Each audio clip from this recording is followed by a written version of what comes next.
Bien, hermanos, los invito para que nos pongamos en pie. Mientras llegan los demás hermanos, vamos a elevar nuestra oración pidiendo la dirección del Señor para este su día santo. Padre amado, delante de ti estamos, Señor. Gracias porque nos permites en tu día, el día del Señor, estar en la casa del Señor para exaltarte, alabarte, glorificarte, darte a ti toda gloria, honra y honor. Padre bendito, el propósito al exponer la doctrina de la perseverancia es que tu nombre sea exaltado, que tú, Señor, seas engrandecido a través de esta doctrina, la cual, Señor, mostraremos que es una doctrina totalmente bíblica, que está en la Escritura, que la Escritura la avala y que ella hace a Dios grande y al hombre pequeño. Pido tu dirección, Padre bendito, para esta clase, una santa disposición para mis hermanos, para que todos juntos podamos ser edificados a través de la palabra santa. En tu nombre, pues, y en el nombre del Señor nos encomendamos, dándote toda gloria. Amén. Bien, hermanos, pueden tomar sus asientos. Damos inicio a nuestra clase, la Confesión de Fe de Londres de 1689, como lo ven allí, la Iglesia como columna y sostén de la verdad. Eso es lo que nos proponemos al estudiar la Confesión de Fe. Hoy seguiremos con el capítulo 17 de la perseverancia de los santos. Hace 8 días les dije que grabaran esta imagen en sus mentes para que la doctrina de la perseverancia estuviera clara. Como pueden ver, la imagen representa la mano de Cristo traspasada. Allí ven cuando el clavo traspasó su mano. Esta doctrina o esta imagen representa que es la mano de Dios la que nos sostiene, que es Dios el que nos sostiene con su mano poderosa y que por eso los santos no caen.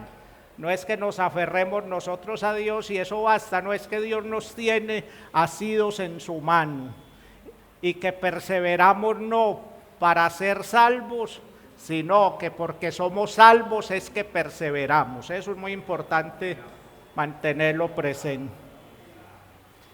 El esquema del capítulo lo habíamos puesto así. Hace 8 días vimos la introducción y el párrafo 1, el hecho de la perseverancia. Hoy, con la bondad del Señor, estudiaremos el párrafo 2, los fundamentos de la perseverancia, y el párrafo número 3, la dificultad de la perseverancia.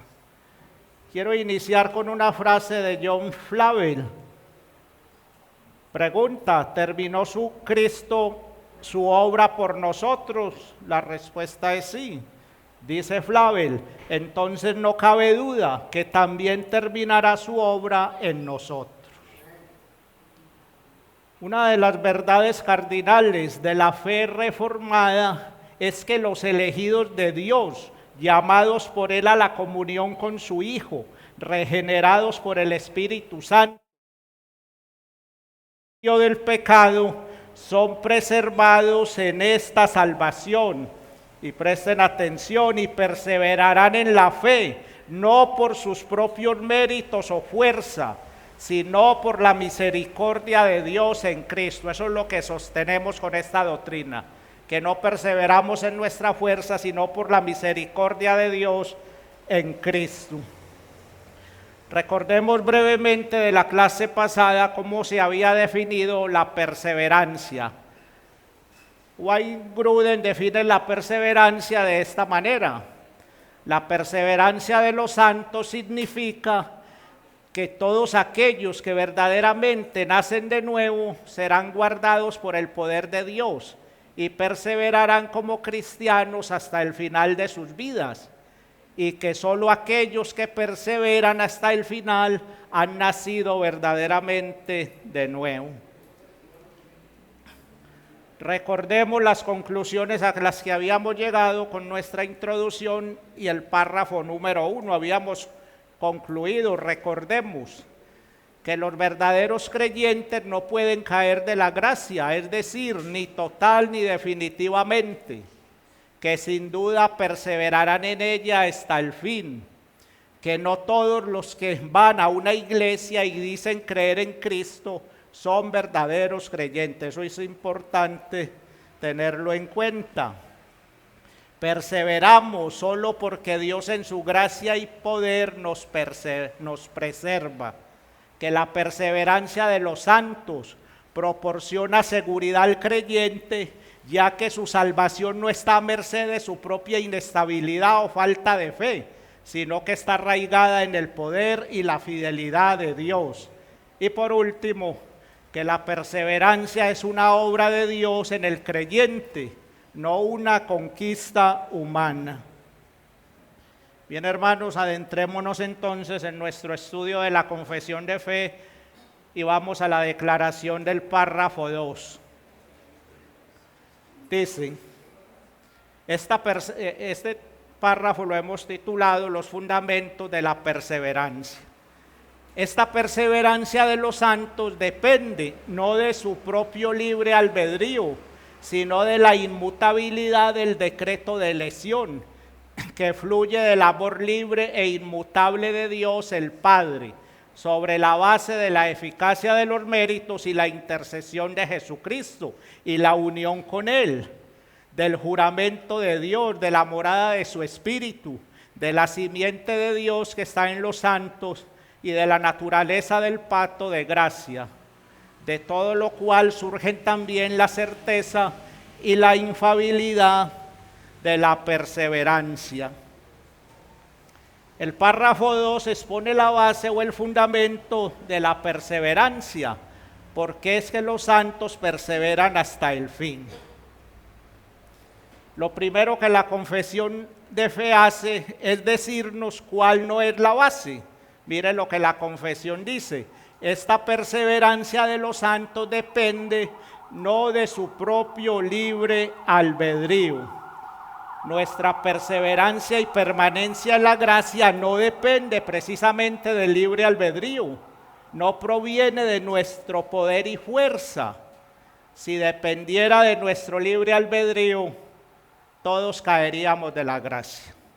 Pero como sé que muchos de los que hay aquí son nuevos y no estuvieron en las doctrinas del decreto cuando definimos lo que es el libre albedrío, vamos a recordar qué es tener libre albedrío, porque en esto a veces las personas se confunden mucho. El libre albedrío se puede definir de la siguiente manera: es ser libre de elección, es poseer una voluntad libre, es decir, que las decisiones que se toman no son coaccionadas por nada externo a las personas. Pongamos un ejemplo para que entiendan más claro. Hoy ustedes se levantaron, decidieron qué camiseta se iban a poner, qué corbata, qué vestido. Nadie los presionó para eso, ¿cierto? Fue una decisión de su libre voluntad. Mas, sin embargo, es importante señalar que aunque el albedrío es libre, la voluntad del hombre está siempre condicionada por el estado interior del hombre. Recuerden, lo hemos estudiado mucho.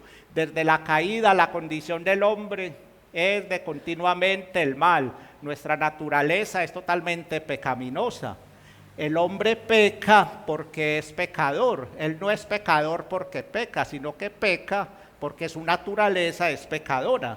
Si la perseverancia dependiera de nuestro libre albedrío, siempre estaría en duda. Miren cómo Williamson lo define: la salvación que depende del hombre no puede ser más confiable que el hombre mismo. Y confiar en el hombre es como difícil, ¿cierto? Si confiáramos de nuestro libre albedrío para la perseverancia, ella estaría de verdad siempre en duda. Un día vamos a querer, el otro no. Pero gloria al Señor que no es así. La base bíblica que la confesión usa: Filipenses 2, 12, 13. Por tanto, amados míos, como siempre habéis obedecido, no como en mi presencia solamente, sino mucho más ahora en mi ausencia, ocupaos en vuestra salvación con temor y temblor. Ahí vemos responsabilidad humana, soberanía de Dios, porque Dios es el que en vosotros produce así el querer como el hacer por su buena voluntad. ¿Quién es el que produce el querer como el hacer? Dios. Romanos 9:16, texto creo que muy contundente. Así que no depende del que quiere ni del que corre, sino de Dios que tiene misericordia.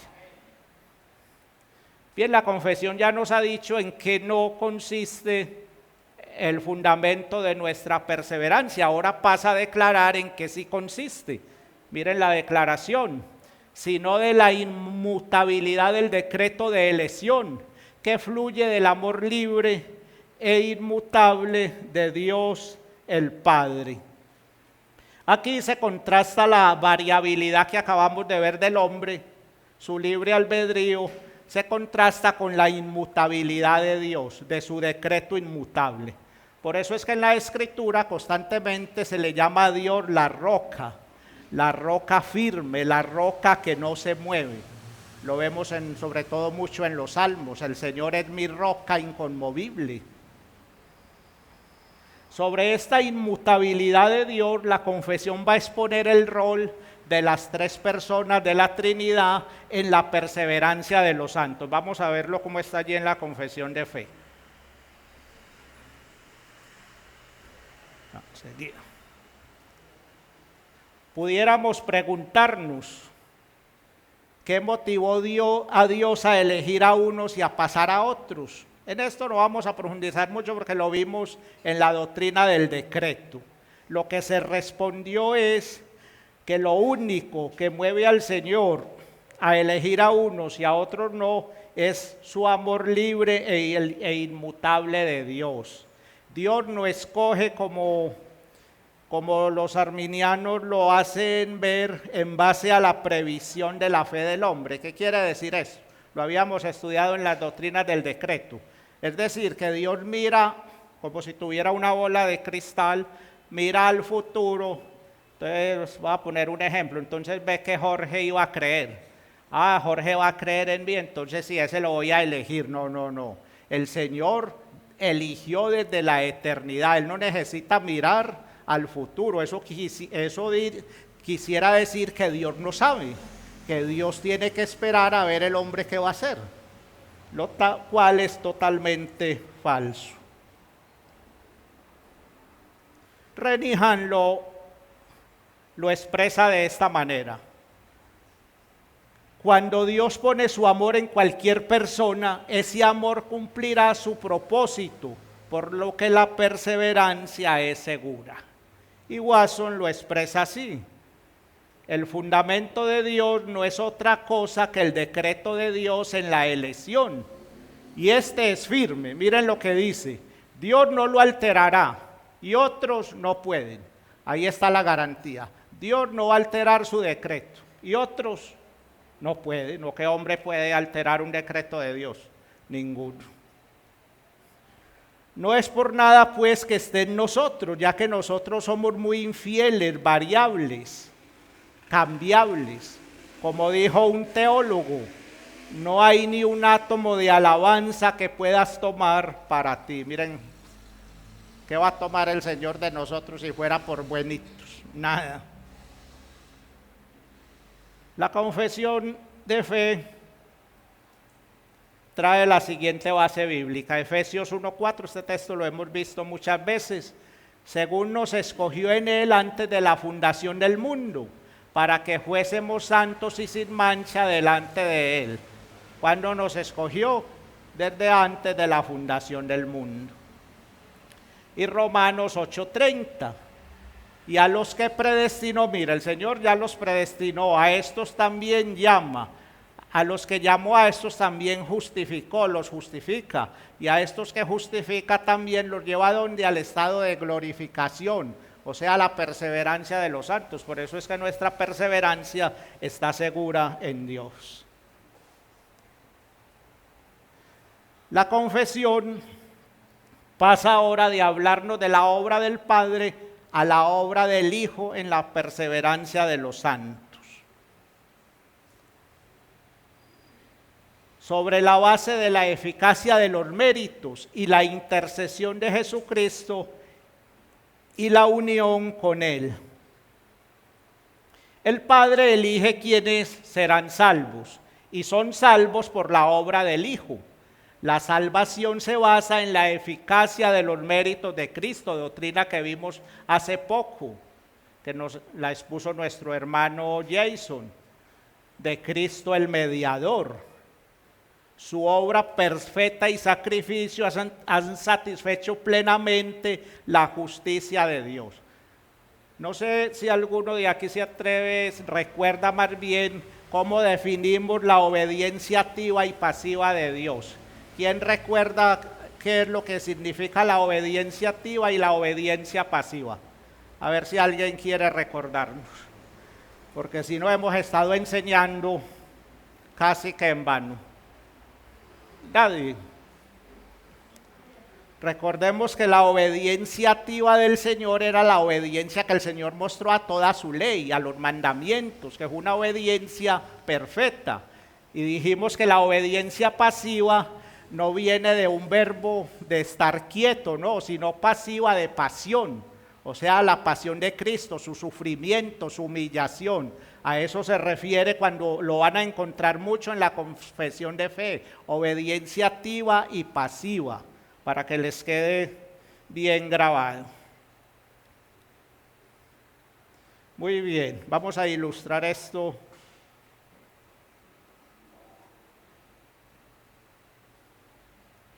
La confesión, sin embargo, señala otro aspecto de la obra de Cristo. Mírenlo ahí, la intercesión de nuestro Señor Jesucristo, que asegura nuestra perseverancia. Vamos a ilustrarlo con este pasaje que la confesión usa como base bíblica. Lucas 22, 31 al 33. Dijo también el Señor: Simón, Simón, he aquí Satanás os ha pedido para zarandearos como a trigo, pero yo he rogado por ti que tu fe no falte, y tú, una vez vuelto, confirma a tus hermanos. El Señor, Él le dijo, bueno, vamos a dejarlo hasta ahí porque ese no hace tanto parte del texto. Aquí nos podemos preguntar, ¿por qué Pedro no se extravió? ¿Por qué Pedro no se extravió del todo? Vea lo que el Señor dice, la respuesta. Yo he rogado por ti que tu fe no falte. Y no le dice, si de pronto vuelves, es decir, si no caes del todo, si de pronto no. Le dice, y tú una vez que vuelto, ve y confirma a tus hermanos. Su perseverancia estaba asegurada por la intercesión de Cristo. Yo he rogado por ti que tu fe no falte. Esa es la obra de la intercesión del Señor. Hermanos, porque si el Señor no intercede por nosotros, un mero ataque del enemigo a cualquiera de nosotros nos derrumbaría, nos tumbaría. Por eso el Señor le dijo a Pedro, yo he rogado por ti que tu fe no falte. Así que si unimos su mérito a su intercesión, estaremos completamente seguros de nuestra perseverancia en la fe. No podemos extraviarnos, Él lo ha garantizado el Señor. La confesión también da otra explicación y es nuestra unión con Cristo. El hecho de nuestra unión con Cristo. Los puritanos sobre esto afirmaban que nuestra unión con Cristo es indisoluble. Mire cómo lo expresa Thomas Watson. Thomas Watson lo dice así. Si un creyente, préstenle atención a esta frase de Watson que es muy real. Si un creyente puede separarse de Cristo, entonces por la misma regla, ¿por qué no otro? ¿Por qué no todos? Y así Cristo sería una cabeza sin cuerpo. Cristo no permitirá que su pueblo se separe de Él. Hermanos, si uno pudiera, como dicen los arminianos, zafarnos de la mano de Dios, entonces ¿por qué no otro y por qué no todos?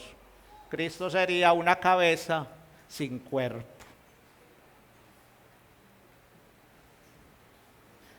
Si esto no fuera suficiente, la confesión de fe agrega otro elemento, del juramento de Dios. No es que Dios necesite jurar para ser creíble, eso lo tenemos claro, pero lo hace para resaltar la certeza de que sus promesas se cumplirán. Él no tiene que jurar, pero lo ha hecho para garantizarnos nuestra perseverancia. Veamos lo que dice Hebreos.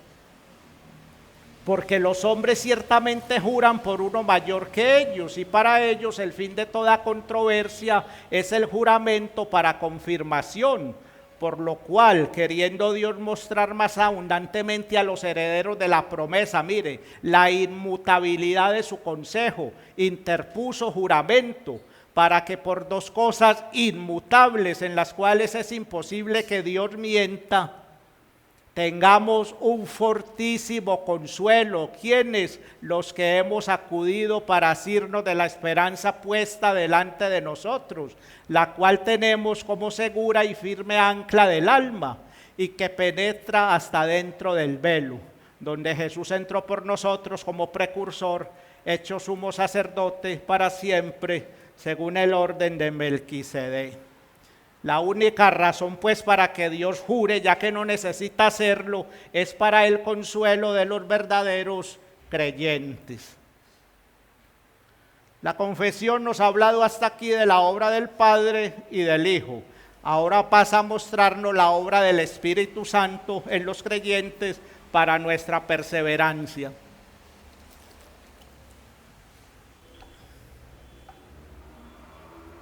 La declaración que la confesión hace es de la morada de su espíritu, de la simiente de Dios que está en los santos.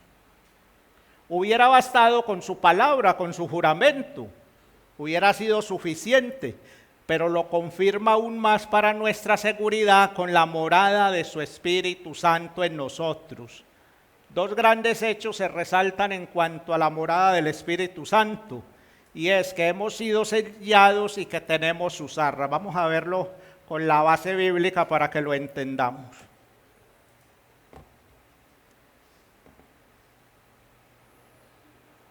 Efesios 1:3. En él también vosotros, habiendo oído la palabra de verdad, el evangelio de vuestra salvación, y habiendo creído en él, fuisteis sellados con el Espíritu Santo de la promesa. Para que entendamos bien lo del sello, vamos a citar al doctor Mounce. El doctor Mounce dice lo siguiente sobre la palabra sello y su uso en el Nuevo Testamento. Dice, los documentos antiguos solían sellarse con una sustancia cerosa, no solo para cerrarlos y así proteger el contenido, sino también para autenticar el documento imprimiendo el sello del escritor en la cera blanda. Pablo dice que los creyentes están sellados con el Espíritu Santo como depósito que garantiza lo que está por venir. Además de marcar a los creyentes como auténticos, el Espíritu Santo ha sellado a los creyentes para el día de redención. O sea, el Señor nos ha sellado como su propiedad, como que le pertenecemos. También se nos ha dado al Espíritu Santo como arras. Ya vamos a ver qué es esto de las arras. Mas el que nos hizo, la base bíblica, según a los Corintios 5:5, mas el que nos hizo para esto mismo es Dios, quien nos ha dado las arras del Espíritu. El diccionario Samuel Vila lo define así: objeto o suma de dinero que el comprador entrega al vendedor al momento de hacer un contrato para asegurar su ejecución. Las arras tienen un valor jurídico, son una señal externa de consentimiento prestado y una garantía de ejecución del contrato. Esto es una garantía que nuestra salvación se va a cumplir, El Señor ha dado las arras, o sea, nos ha comprado como si hubiera dado esa. Es como cuando uno va y se para una prenda en un almacén que lo pisa, ya es suya. Ya hemos sido pisados con las arras de su Santo Espíritu y eso asegura nuestra perseverancia. Waldron creo que lo define muy bien, hablando de las arras del Espíritu. Miren lo que nuestro hermano Waldron comenta. La idea de que un verdadero creyente que posee las arras del Espíritu pueda caer total y finalmente de la gracia, da a entender literalmente, por tanto, que Dios puede incumplir sus solemnes compromisos. La propia fidelidad de Dios está en juego. Si Dios incumpliera, pero no es así.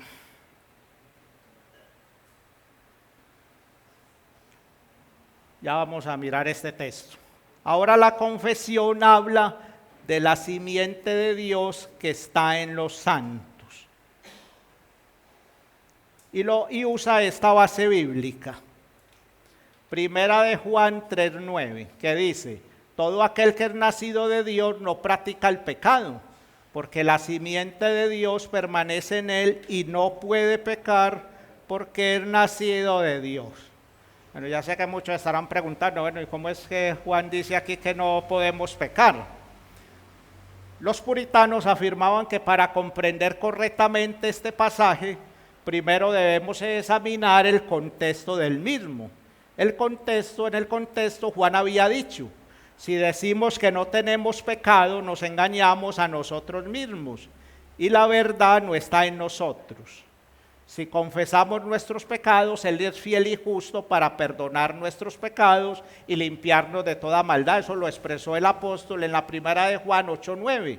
Claramente, pues, lo que este pasaje de primera de Juan 3:9 da a entender es de la ruptura total que tiene el creyente con el pecado, pero como el pastor Ernesto lo recalca tanto, no una rotura perfecta, porque aún continúa un remanente. Lo que esto quiere decir es que el pecado no se enseñoreará más de nosotros. Hay un nuevo régimen de vida dentro de nosotros, la simiente de Dios, su Espíritu Santo. Ya no pecamos voluntariamente como lo hemos visto, ni planeamos el pecado. La confesión también nos habla, y aquí voy a ser breve, de la naturaleza del pacto de gracia. Esto es ya una doctrina que se ha enseñado mucho.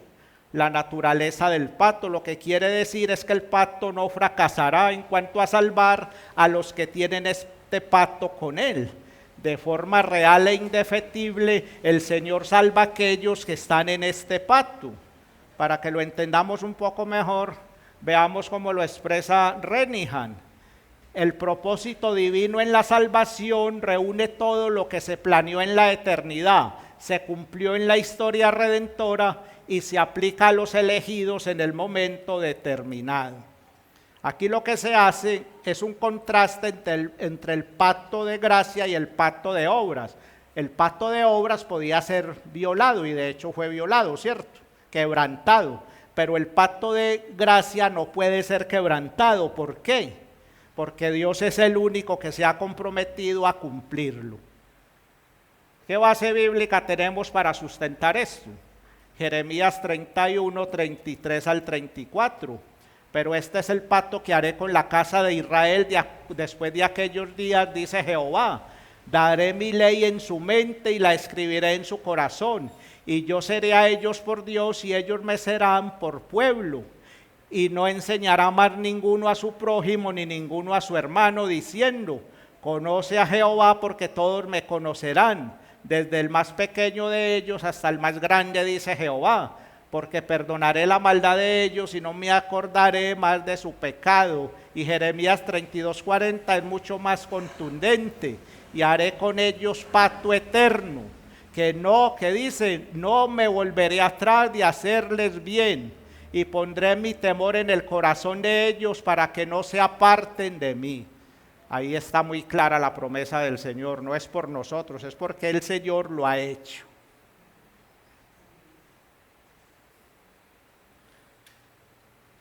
Bien, hermanos, pasemos ahora a la declaración del párrafo 3.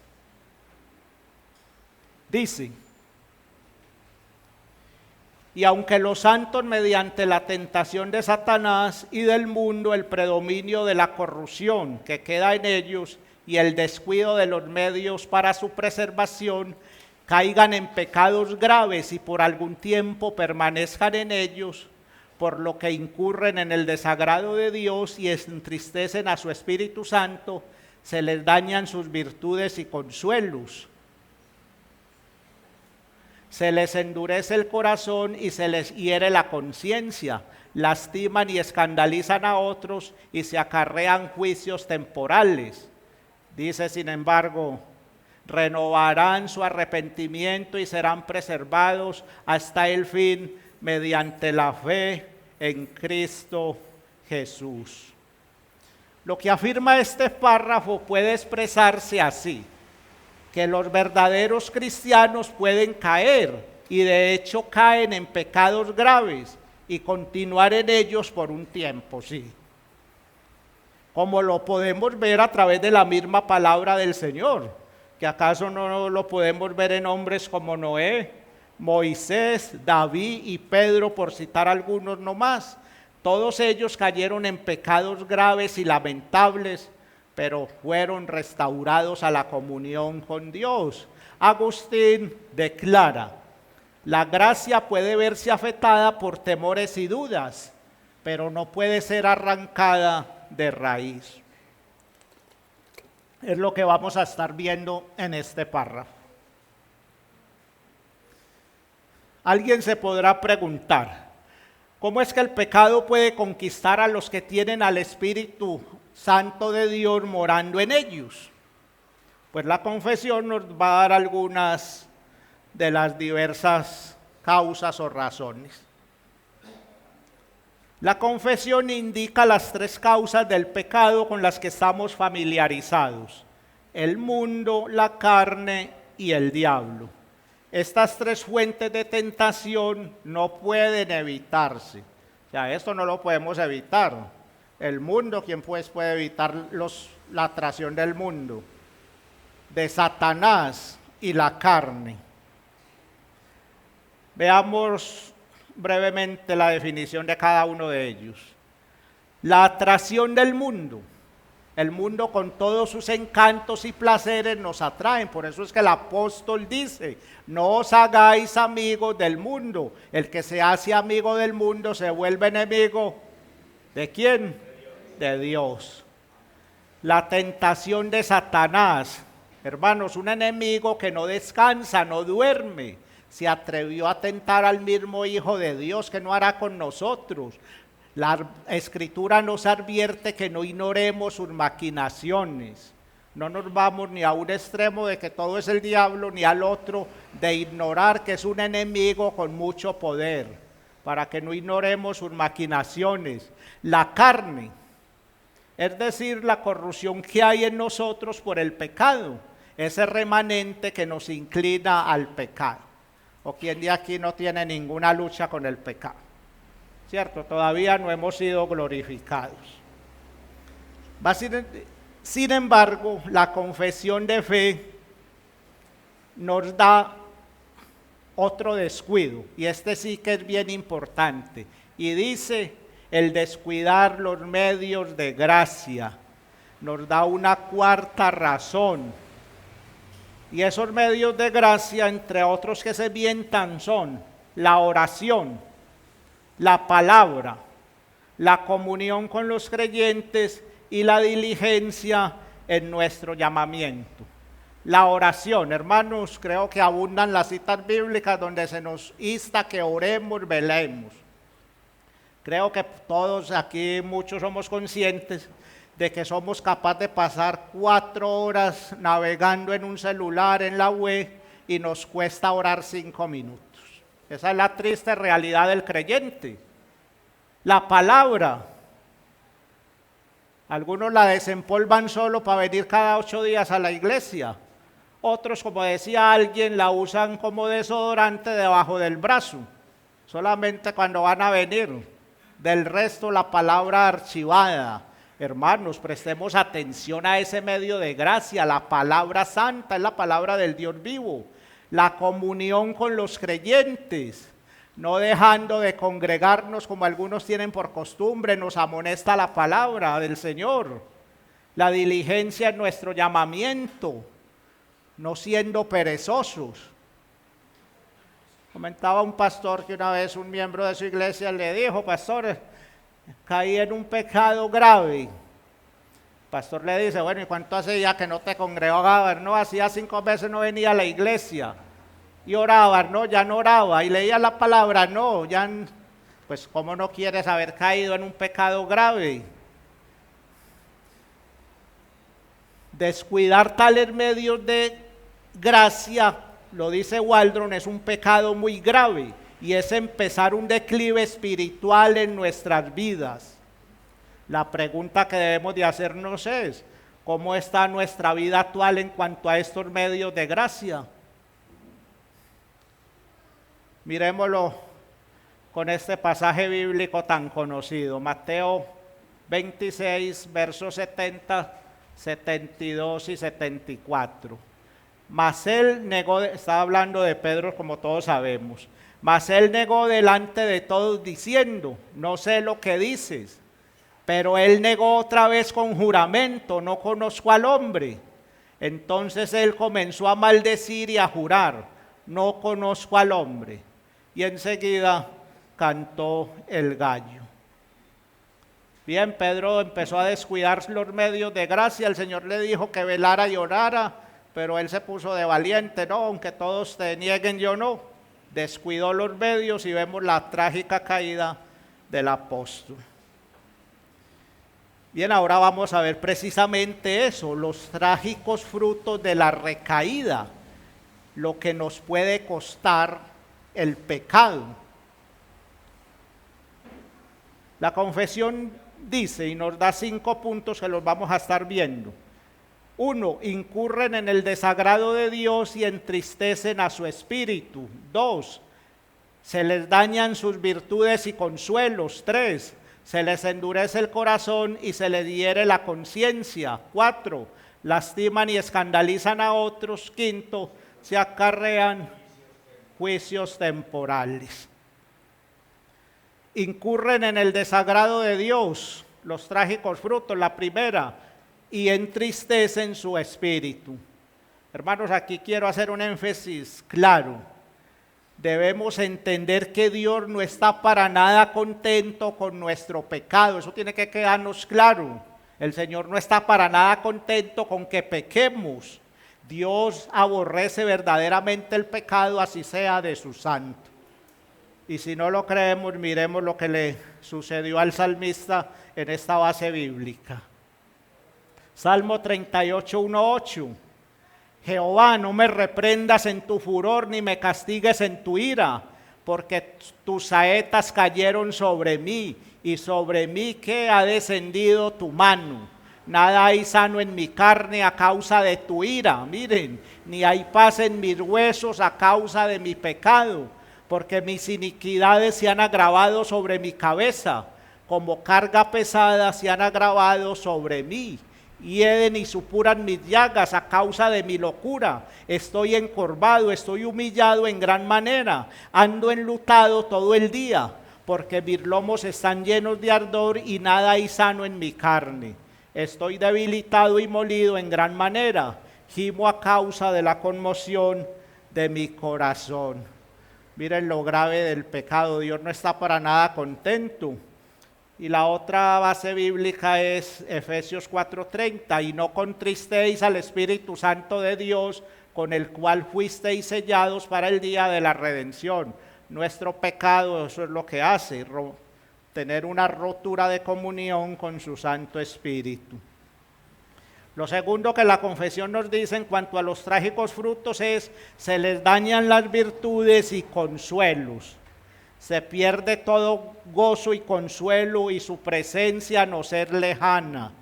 Así lo vivió el salmista, Salmo 32, 3, 4, base bíblica. Mientras callé se envejecieron mis huesos en mi gemir todo el día, porque de día y de noche se agravó sobre mí tu mano, y se volvió mi verdor en sequedades de verano.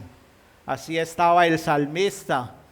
La tercera trágica que trae nuestro pecado, los trágicos frutos de la recaída: se les endurece el corazón y se les hiere la conciencia.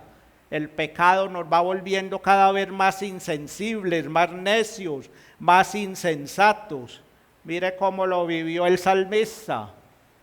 Se llenó, Salmo 73, 21, 22. Se llenó de amargura mi alma y en mi corazón sentía punzadas. Tan torpe era yo que no entendía. Era como una bestia delante de ti. ¿Cómo nos vuelve el pecado? Como una bestia. Necios, insensibles, duros. Y este trágico fruto sí que es peligroso, hermanos. Lastiman y escandalizan a otros. Llegamos a ser piedra de tropiezo a otras personas. Traemos vergüenza al evangelio. Hacemos que el evangelio sea vituperado. Base bíblica, Romanos 14, 13. Así que ya no nos juzguemos más los unos a los otros, sino más bien decidí no poner tropiezo u ocasión de caer al hermano. Y se acarrean juicios temporales. Esto sí que lo vivió el salmista en carne propia. Nuestro pecado puede acarrearnos grandes desgracias y consecuencias que podemos llorar amargamente. Y si no lo creemos, veamos lo que le pasó al salmista por su pecado. Segunda Samuel 12, 14. Mire, mas por cuanto con este asunto hiciste blasfemar a los enemigos de Jehová, ahí está lo que habíamos hablado. El hijo que te ha nacido ciertamente morirá. Y Natán se volvió a su casa, y Jehová hirió al niño que la mujer de Urías había dado a David, y enfermó gravemente. Ya sabemos lo que David sufrió a causa de este pecado, sus trágicas consecuencias, lo que le costó a David haber pecado con Betsabé.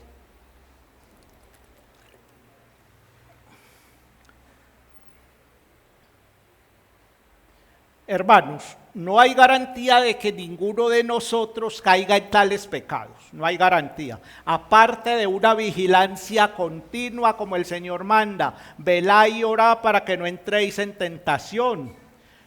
Puede ser cristiano, pero esto no excluye la posibilidad de que ofendas a tus hijos, hieras a otros, te atraigas juicio sobre ti mismo y tu familia, se debilite grandemente tu seguridad. Entonces las preguntas que les hago ¿es sabio entonces, querido hermano, continuar siendo indolente, perezoso, despreocupado y descuidado en el deber conocido y en los medios de gracia? Creo que la respuesta debería ser no. La confesión en su última declaración nos dice, y esto es lo que nos alienta como creyentes. Dice, renovarán su arrepentimiento y serán preservados hasta el fin, mediante la fe en Cristo Jesús. Esta es la promesa, como la vemos en David, en Noé, en Pedro, que cayeron en pecados graves, pero el Señor los levantó, fueron restaurados. Los verdaderos cristianos renuevan su arrepentimiento y fe en Cristo. Miren lo que dice Waldron. Waldron dice, de la misma manera que los elegidos no mueren antes de ser convertidos, así los regenerados no mueren antes de arrepentirse. Voy a volver a leer.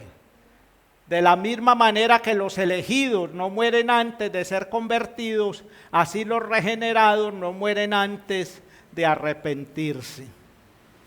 Y volvemos a ver la base bíblica en Lucas. Pero yo he rogado por ti que tu fe no falte, y tú una vez vuelto confirma a tus hermanos. Entonces vuelto el Señor, miró a Pedro y Pedro se acordó de la palabra del Señor que le había dicho: antes que el gallo cante me negarás 3 veces. Y Pedro, saliendo fuera, lloró amargamente su pecado, y todos sabemos que fue restaurado. Y este texto me fascina, hermanos. Miren lo que 1 Corintios 11:32 dice: mas siendo juzgados somos castigados por el Señor, para que no seamos condenados con el mundo. Nos disciplina, nos corrige, nos castiga, nos azota, pero no dejará que nos perdamos con el mundo. Mis hermanos, Satanás susurrará a nuestros oídos: si pecas, puedes arrepentirte. Y eso es verdad, pero cuidado, porque no podemos convertir la gracia del perdón en la excusa perfecta para pecar, que es lo que hacen muchos. Como lo dijo el apóstol Pablo: que pues diremos, pecaremos para que la gracia abunde. Él contesta: en ninguna manera. Una de las marcas del verdadero creyente es su aborrecimiento por el pecado. Nosotros vemos el pecado como nuestro Padre lo ve. No nos deleitamos en pecar. Recordemos, mis hermanos, que las Escrituras nos dejan estos relatos no para invitarnos a pecar, no, sino para advertirnos que no pequemos. Nunca deberíamos tomar a la ligera estas advertencias. Las deberíamos contemplar, como alguien dijo, con temor y temblor, para hacer caso de ellas. Y voy cerrando con estas 2 declaraciones magistrales. Una de ellas la hace Jonathan Edwards. Jonathan Edwards declaró: la falta de perseverancia es tanto una evidencia de la falta de verdadera conversión, como la falta de conversión es una señal de la falta de elección. Eso es totalmente claro y contundente. Y Bunyan es todavía aún más claro, si alguien puede pensar que esta doctrina lo invita a una vida relajada. John Bunyan, animando a sus oyentes, dijo: amigo, es triste sentarse antes de estar en el cielo y cansarse antes de llegar al lugar de descanso. Y si este fuera tu caso, estoy seguro de que no corres tanto como para obtenerlo. Tienes una vida muy relajada y tranquila, entonces no corres para obtener el premio, el galardón. Concluimos nuestro estudio. 1.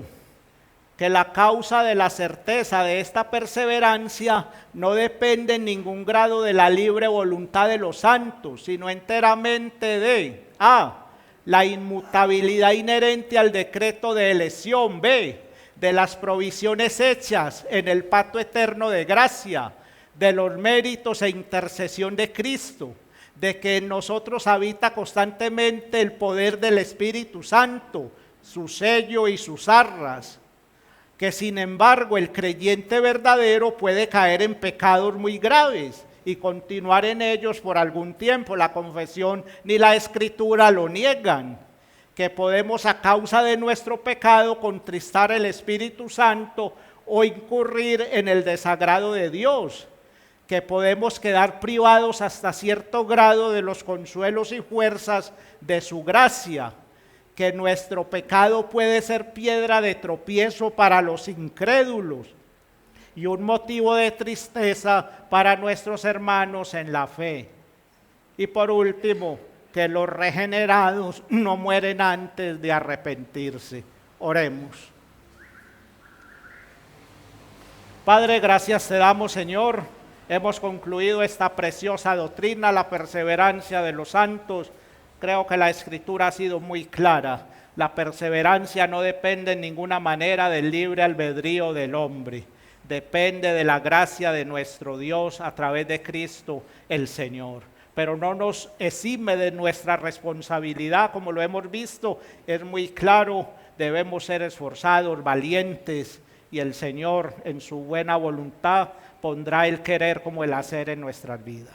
Padre amado, ahora dejamos lo que resta del servicio, del culto hoy en el día del Señor y nos ponemos bajo tu dirección en el nombre del Señor Jesús. Amén.